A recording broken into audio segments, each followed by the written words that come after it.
Today I am discussing how counting and probability are crucial in IT, particularly in password generation, data encryption, and risk analysis.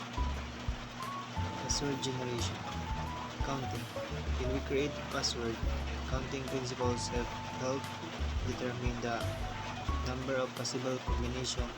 For example, a password with 8 characters using only lowercase letters has 26 is the power of 8 possible combinations. If we include uppercase letters, numbers, and symbols, the possibilities increase dramatically. Probability. Probability helps us understand the likelihood of a password being cracked. A longer, more complex password has a lower probability of being guessed or cracked by brute force. Data encryption. Counting. In encryption, counting is used to determine the size of the key space. Larger key spaces, more possible keys, make it harder for attackers to decrypt the data. Probability.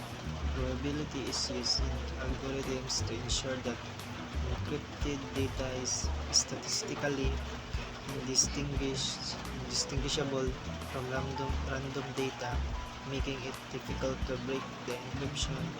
The probability of correctly guessing the key is minimized through complex algorithms. Risk analysis in system design. Counting helps in identifying the number of potential vulnerabilities in a system. Each possible vulnerability is a potential risk.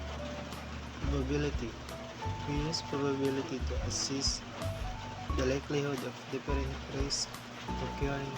For instance, we might estimate the probability of a system failure based on historical data and known vulnerabilities.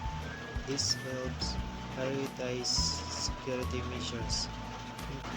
Counting and probability might seem just math concepts, but in IT, they guide many of our critical decisions.